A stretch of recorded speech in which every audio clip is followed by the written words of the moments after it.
Ok, entonces, reflexionando un poco sobre una realidad que tenemos enfrente que es el cambio climático, ¿no? Desde una perspectiva científica, no tenemos duda alguna de que existe un fenómeno relacionado con el cambio climático, ¿no? Tampoco tenemos duda de que en muy buena medida el de origen antropogénico, y entendemos en buena medida los mecanismos en cómo esto ocurre, y tenemos buenos modelos y demás, ¿no? Eh, y sin embargo, también pareciera ser que hay un poco un consenso en torno a que hemos tenido mucha incapacidad para responder a ello y cuando hemos respondido ha sido insuficiente.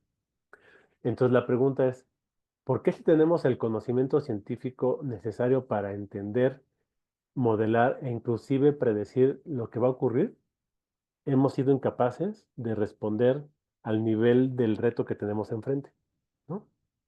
Entonces, este término que ahorita le voy a tratar de ir generando, que nosotros llamamos ecología de lo sagrado, es en el fondo, y a pesar de lo que el nombre pudiera causar de impresión, en realidad trata sobre los procesos de antifragilidad intergeneracional, ¿no? O de los procesos que nos permiten responder y manejar los riesgos intergeneracionales catastróficos, ¿no? Entonces, la ecología de lo sagrado pretende entender la respuesta no lineal convexa de los sistemas socioecosistémicos que están en complejidad profunda en términos de la viabilidad intergeneracional de sus funciones socioecosistémicas ante perturbaciones naturales y sociales, que se logra a través de una combinación adecuada de algo que nosotros llamamos CIMAS, lógicos, que involucrarían a la ciencia y la tecnología, estéticos, los mitos, el arte, la contemplación directa de la naturaleza, lo sagrado, y prácticos como danzas, tradiciones y rituales. Aquí es donde van a empezar a ver la conexión con este tema que estamos tratando y tratando de aproximarnos de una manera sensible, que es como la violencia que de pronto emerge en entornos comunitarios, ¿no? Entonces, nuestra idea de un CIMA es que todo ser vivo, o sea, y todo sistema complejo adaptativo, vive o está inmerso en un entorno informacional. Ese entorno informacional pues genera señales, genera flujos de materia, energía e información que entran al sistema. El sistema adquiere información con algún sensor, puede ser el ojo, puede ser el oído, adquiere información con algún sensor. A partir de ahí realiza cómputo e inferencia con un instrumento, con un instrumento que permita realizar estas actividades, en la mayoría de los casos un cerebro, y a través de este cómputo transforma los datos en información y a través de la inferencia transforma la información en conocimiento y ese conocimiento se usa para modelar el entorno y poder responder o poder anticipar acciones en el contexto en el que está el sistema, ¿no? Obviamente este contexto pues genera una señal de feedback que sirve como un repositorio de conceptos sociales, morales, éticos, tecnológicos, de negocios, financieros, culinarios, políticos, científicos, todos los errores que hemos estado cometiendo en el pasado, que podemos recordar y que podemos de ellos sacar provecho para poder hacer una comparación entre los datos que llegan y los datos que están almacenados en este background anterior de errores. Y cuando hacemos modelos, pues también compararlo contra modelos mentales anteriores. Al final de cuentas, los modelos mentales pues van justamente a modular las respuestas que vamos a tener con respecto del entorno. Entonces, a este proceso de cómputo, inferencia, modelación, acción, le llamamos un CIMA. Lo que nosotros decimos es que si esto lo ven desde una perspectiva ecológica evolutiva y tuvieran una población de entidades cognitivas con una variabilidad de cimas, la pregunta es, si estuvieran inmersos en un ambiente en el que los datos son de baja dimensionalidad, de baja incertidumbre, eh, son datos de los cuales se pueden reconocer relativamente fácil patrones, etcétera, ¿cuál sería el tipo de cima que creen que eventualmente dominaría la población a partir de interacciones ecológicas y procesos evolutivos? ¿Qué tipo de configuración de cómputo, inferencia, modelación, acción creen que terminaría siendo predominante? ¿Tienen alguna idea que les ocurra? Digo, ya los spoilé, pero ¿se les ocurre cuál?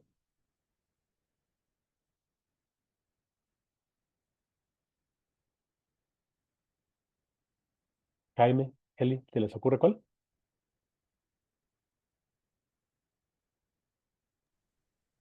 Híjole, a mí como que se me ocurre como que sería, bueno, dependiendo del entorno, pero pues siento que podría ser algún tema como muy, no sé, pues poco, poco, no, bueno, como más violento, o no sé cómo decirlo, como algo, O sea, piensa que estás inmersa en un ambiente en el que recibes información sencilla de procesar, ¿no? Clara, sin mucha incertidumbre, sin muchas dimensiones, y esa información tú la vas a transformar en un modelo para actuar. Piénsalo de la manera más abstracta posible. Así, en general, solamente tienes que responder a un entorno que te provee perturbaciones, pero que tú de ese entorno puedes adquirir datos que son pues muy simples, ¿no? ¿Qué configuración de cómputo, inferencia, modelación crees que terminaría siendo predominante? O sea, ¿qué modelo mental del mundo crees que generarías?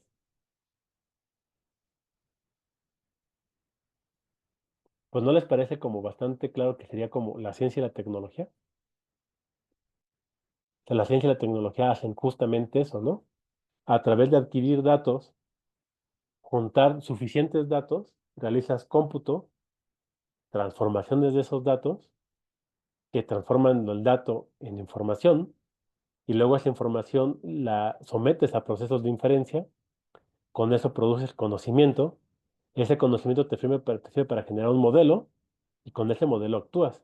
Eso es esencialmente pues una descripción bastante clara y pues como del proceso científico, ¿no? Sí es que el ambiente en el que estamos es un ambiente que tiene estas características de simplicidad, ¿no? Entonces, si pusieran a competir muchos tipos de cimas, de diferentes tipos de cimas, con más inferencia, menos inferencia, con diferentes transformaciones, etc., etc., etc., con el tiempo, ¿cuál creen que termina siendo predominante? Pues la ciencia, ¿no? Y su manifestación tecnológica como una acción.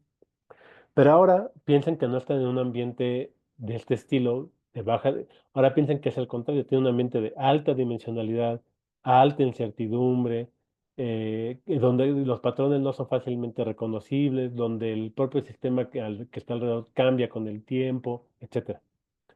En un ambiente así, ¿creen que el cima científico sería el predominante?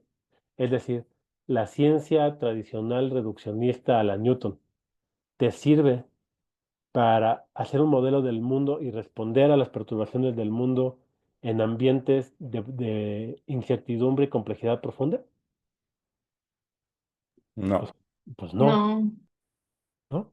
Y entonces la pregunta es, ¿qué tipo de cimas creen que después de interacciones ecológicas evolutivas serían predominantes en las poblaciones de estos agentes cognitivos? Pues serían otros que no son la ciencia y la tecnología. Entonces, ¿se acuerdan de lo que hemos platicado o de lo que han visto en los materiales asíncronos? James, en este libro fabuloso de Probability, the Logic of Science, pues de hecho nos habla un poco acerca de eso y nos dice que si tuviéramos un robot al cual quisiéramos enseñarle a pensar como un ser humano y nos preguntamos cuáles serían las pautas mínimas que le tendríamos que enseñar para que pensara como un ser humano, la conclusión a la que nos induce a llegar es que serían como los axiomas de la probabilidad. Y con eso nos trata de mostrar y de convencer que la probabilidad es algo así como la lógica de la ciencia. Poincaré decía que la ciencia era la parte racional del pensamiento humano y James dice que la probabilidad es la lógica de la ciencia. Entonces, si vemos ese panorama completo, pues cuando tenemos ambientes informacionales simples, pues entonces podemos utilizar esa parte racional del pensamiento humano como el modelo a seguir y entonces generamos ciencia y todo está muy bien, ¿no? Pero el mismo Jens reconoce que la racionalidad no es la única componente del pensamiento humano, que hay otras componentes. Y de hecho dice que quedará probabilistas del futuro el desarrollar una teoría de la probabilidad que pueda incluir cosas adicionales que no sean solamente la lógica a esa nueva teoría de probabilidad y que puedan responder a lo que entendemos y reconocemos, por ejemplo, como intuición. Entonces, desde una perspectiva inclusive matemática formal, eh, matemáticos como James reconocen que hay más que la lógica en en el pensamiento científico y en la estructuración de las matemáticas, pero reconocen que no tenemos las matemáticas ya implementadas que permitan capturar esas otras componentes del pensamiento humano, ¿no? Entonces, lo que nosotros pensamos en esta idea del CIMA es que así como tenemos CIMAs lógicos, que son la ciencia y la tecnología, hay otros CIMAs de otra índole. Y entonces pensamos un poco en el sentido de las ideas Lindy, de aquello que ha funcionado durante mucho tiempo, es probable que siga funcionando por un tiempo parecido al que ha funcionado anteriormente. Este, no sé si ubican este concepto de Lindy, ya lo habíamos mencionado en el curso.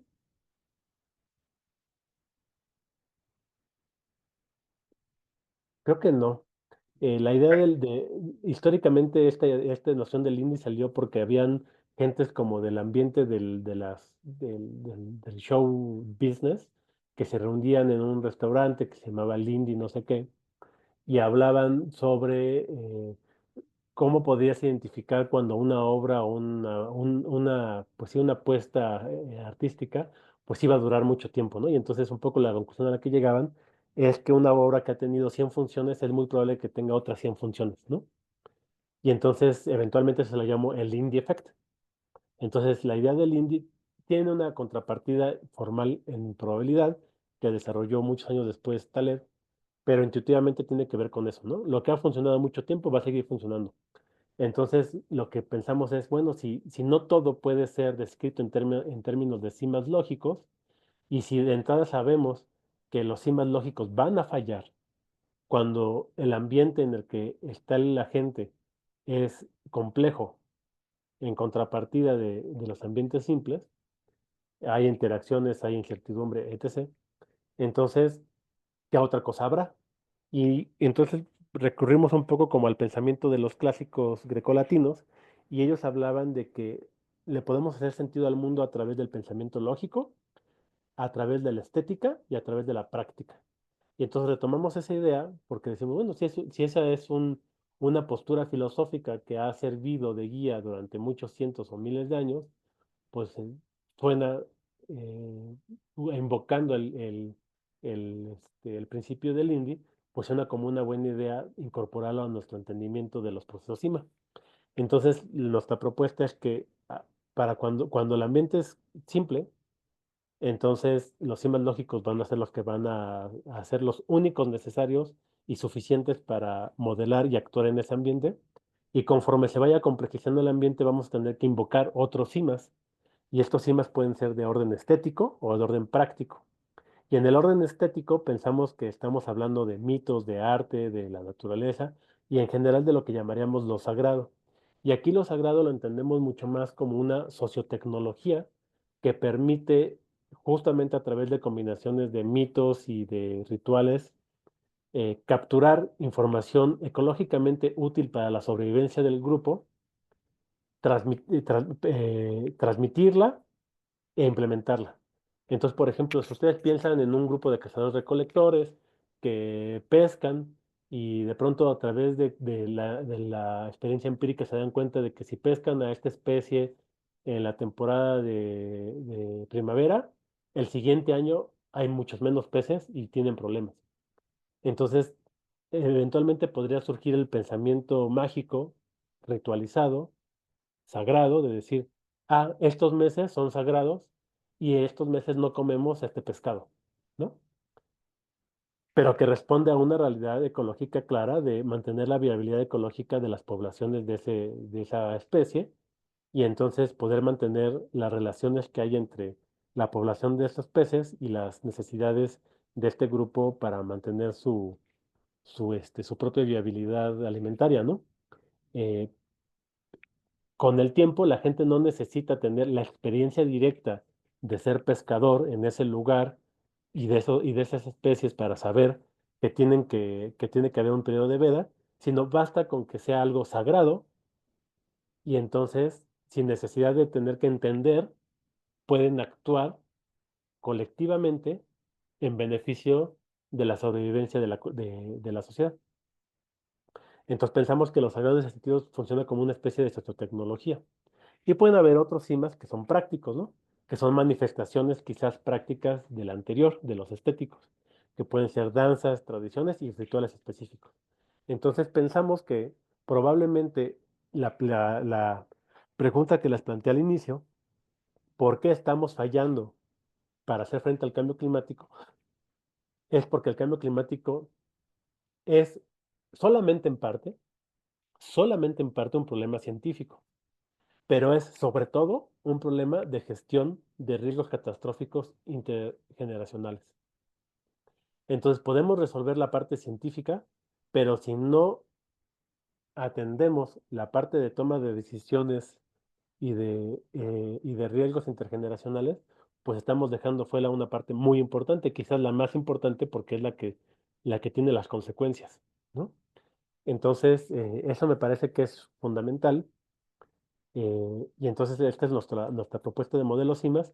Y entonces pensamos que la, mm, digamos, la viabilidad a largo plazo de la civilización tiene que ver con procesos intergeneracionales de antifragilidad, de mantener las capacidades de los ecosistemas en el espectro en donde no se afectan e inclusive se pueden beneficiar de la volatilidad del tiempo, de los problemas, que sería la antifragilidad, y que esa antifragilidad, digamos, recibe las aguas de la cuenca de la ecología estándar y de la cuenca de lo que se llama ecología sagrada, que ahorita vamos a ver qué es, de los Traditional Ecological Knowledge y de la ciencia indígena. Y que entonces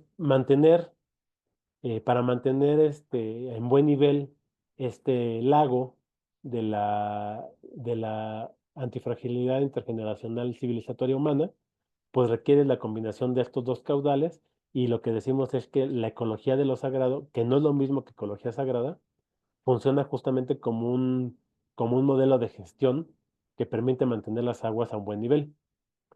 Si lo hemos dicho con suficiente claridad, cualquier sistema complejo puede tener tres tipos de categorías de respuesta a las perturbaciones. Si defines algo que le importa al sistema y le llamamos una función de pagos y responde con un perfil no lineal cóncavo como el que ven acá, ¿no? En donde si la variable horizontal tiene que ver con la volatilidad de la perturbación y la vertical con el pago, pues si a mayor volatilidad o a mayor perturbación pierdes más, y aceleradamente, entonces dice que eres un sistema frágil como una copa de cristal, ¿no? Si eres relativamente insensible a las perturbaciones, pues eres un sistema robusto, bueno, resiliente o robusto, o sea, te puedes ver afectado, pero luego regresas, eres resiliente, o de plano no te afecta, pues eres robusto, como esta construcción. Y la vida tiene esta característica de que ante la aleatoriedad, la volatilidad y los problemas, a través de los procesos ecológicos evolutivos, genera una curva de respuesta no lineal, convexa, como la que ven acá, en donde inclusive del azar y de los problemas, la vida se logra beneficiar a través de los procesos de selección natural, ¿no? Entonces, podemos tener estas tres categorías de respuesta a las perturbaciones. En ese sentido, nuestro colega John Lovett, no sé si lo ubican, pero bueno, él es un botánico legendario que trabajó muchos años en Tanzania y de hecho fue el que a través de la información básica que él generó de la botánica de Tanzania fue que esta región entró a ser un hotspot de biodiversidad. Y pues como hizo mucho trabajo ahí, eventualmente el gobierno de Tanzania más bien le pidió que si los ayudaba a generar planes de manejo, etc., etc. Y entonces fue transformando también hacia como la parte de política ecológica. Él es parte del grupo con el que estamos trabajando estas ideas de ecología de lo sagrado.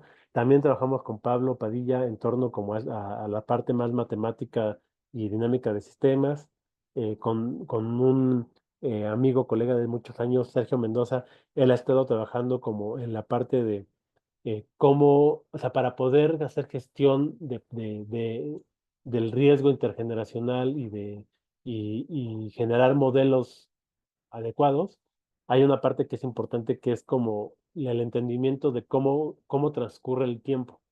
Entonces, en términos intergeneracionales, el tiempo no transcurre con un reloj, transcurre con los calendarios. Entonces, Sergio ha estado estudiando mucho como las bases matemáticas de los calendarios tradicionales mexicas. Y bueno, por ahí tenemos cosas al respecto. Y Elvia, la otra profesora del curso, que ahorita ha estado poco activa, pero que está muy al tanto de lo que ha estado pasando en el curso, ella es experta como en medicina tradicional y en uso de plantas, y también es experta en estos aspectos tradicionales, ritualísticos de de la actual reconstrucción que diferentes grupos en la Ciudad de México y en otros lugares del centro de México han estado haciendo sobre las tradiciones mexicas y específicamente la manifestación o la implementación de lenguajes no verbales como la danza tradicional para tratar de reconstruir conceptos de la cosmovisión mesoamericana, particularmente de los mexicas, y sobre todo también cómo se liga eso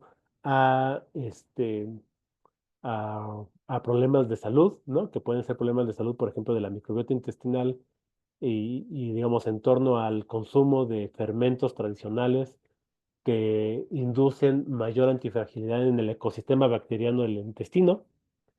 Este, pero también, por ejemplo, cómo afecta eso, o más bien cómo las sociotecnologías de lo ritual, de las tradiciones, también interactúan no solamente a través de la microbiota y del intestino con el cerebro a través de mecanismos bioquímicos y señales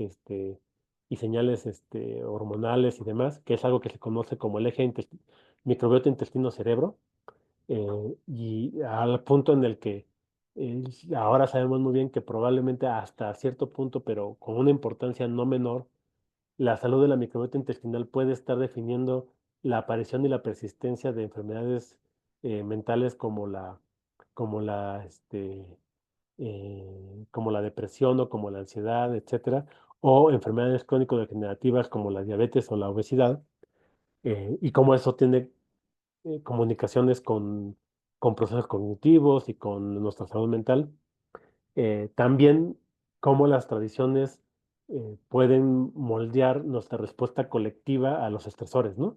Y entonces cómo las tradiciones como tejido social y como espacios de convivencia permiten tener una mayor antifragilidad psicológica a las perturbaciones. Entonces eso también es muy relevante.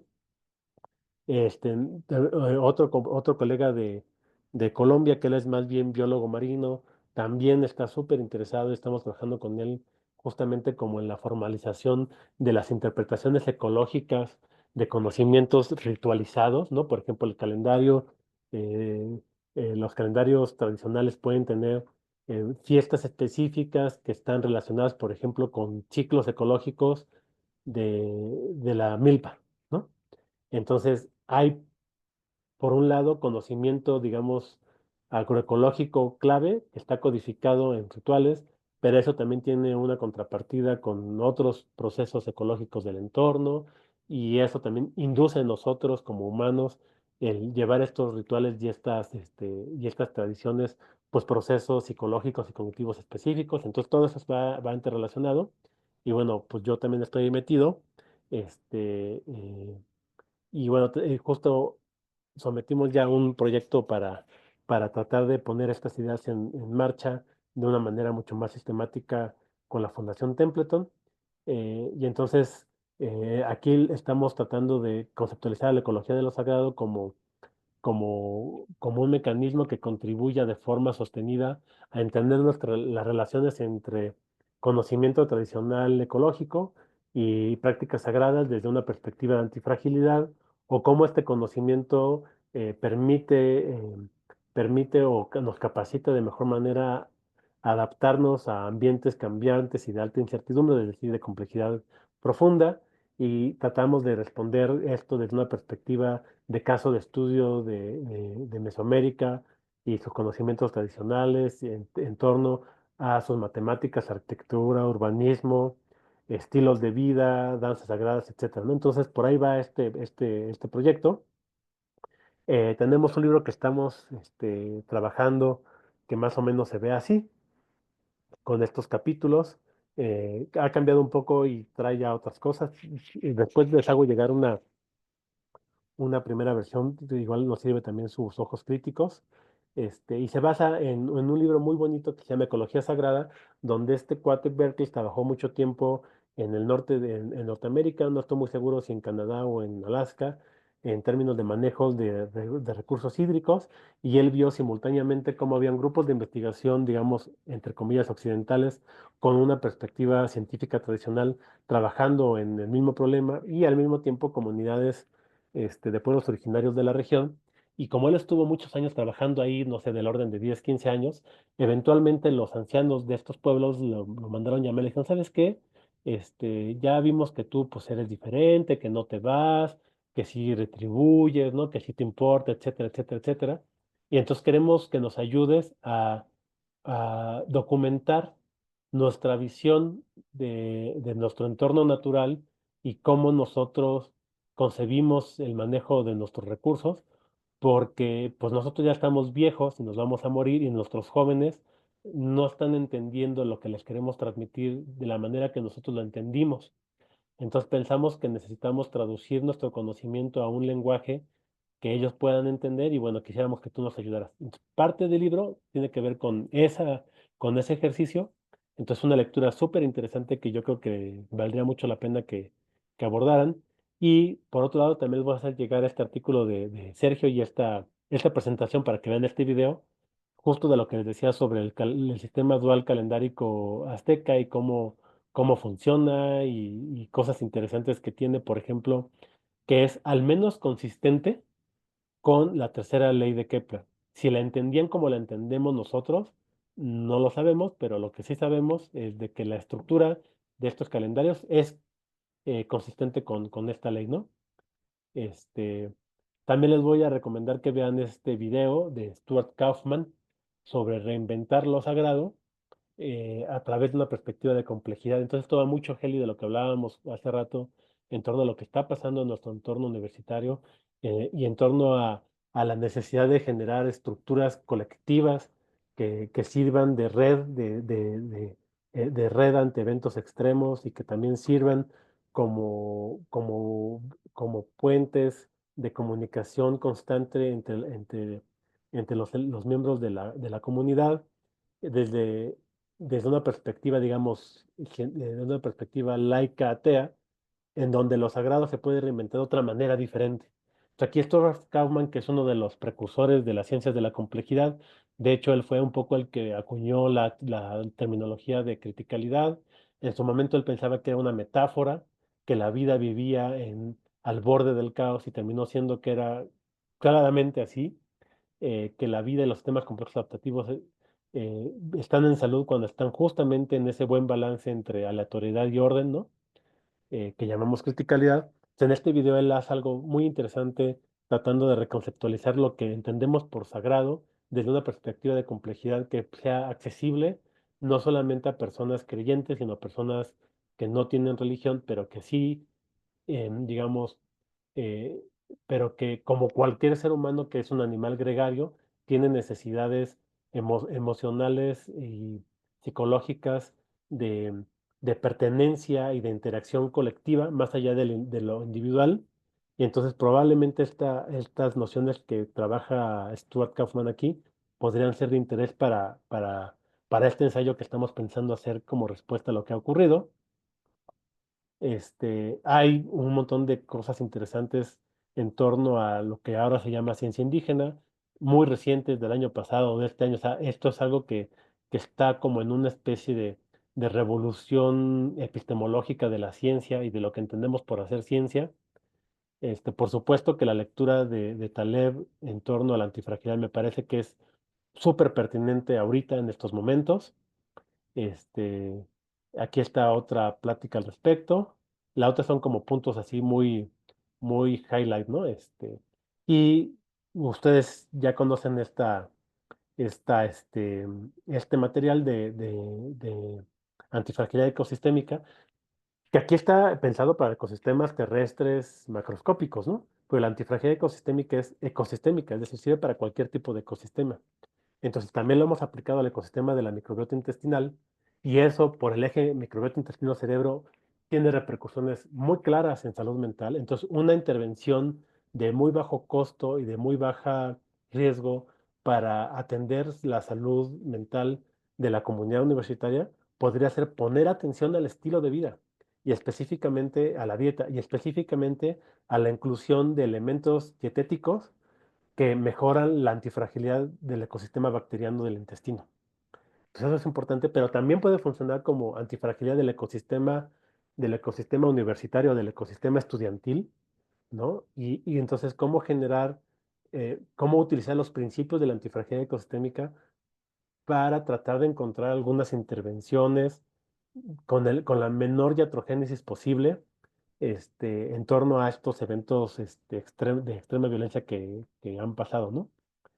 Eh, y por otro lado, también estamos pensando en las ciudades como ecosistemas urbanos y entonces, como el ecosistema urbano, reconceptualizadas, también aquí se aplica la perspectiva de antifragilidad ecosistémica.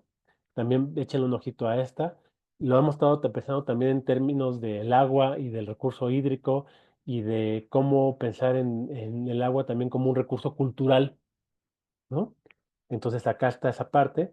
Y por supuesto también tiene que ver con cómo narramos la historia y cómo entendemos hacer las cosas que han pasado y demás. Y entonces le voy a pasar este ensayito que hice, pero también le voy a pasar un material que generó nuestro compañero Manlio de...